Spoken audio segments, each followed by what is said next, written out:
एक छोटे से गांव में जहां लोग शांति से रहते थे, वहां एक पुराना कुआं था। उस कुएं को गांव वाले भूतिया कुआं कहते थे।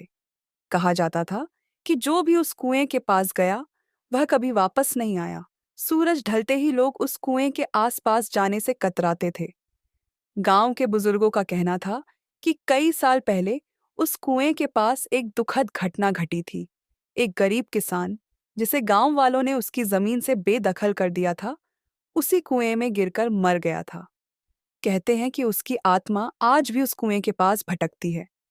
लोगों का दावा था कि रात के समय कुएं से अजीब सी आवाजें आती थीं, कभी किसी के रोने की, कभी किसी के हंसने की।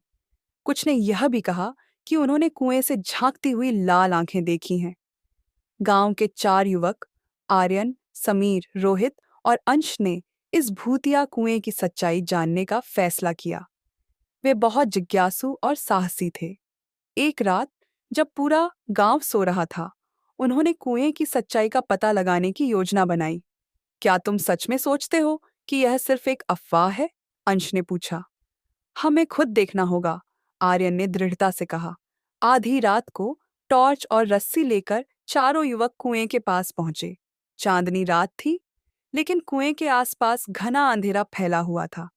जैसे ही वे कुएं के पास पहुंचे, एक ठंडी हवा का झोंका आया। क्या तुमने यह महसूस किया? समीर ने डरते हुए कहा। यह सिर्फ हवा है, रोहित ने उसे समझाने की कोशिश की।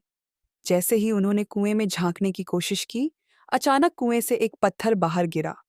पत्थर गिरते ही एक अजीब सी गूंज सुनाई दी, जो पूरे जंगल में फैल गई। यह तो सच में डरावना है, अंश ने कहा।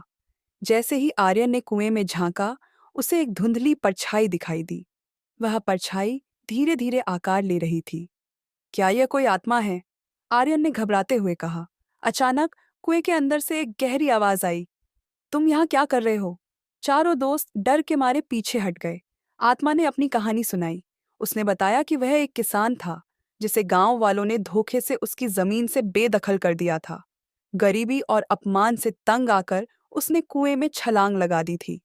उसकी आत्मा को तब तक शांति नहीं मिल सकती थी, जब तक कोई उसकी सच्चाई को गांव वालों के सामने न लाए। आर्यन ने आत्मा से वादा किया, हम तुम्हारी कहानी सबको बताएंगे और तुम्हें इंसाफ दिलाएंगे। आत्मा ने उन्हें जाने दिया, लेकिन चेतावनी दी कि अगर उन्होंने वादा नहीं निभाया, तो वह दोबारा गांव पर अपना प्रकोप लाएगी।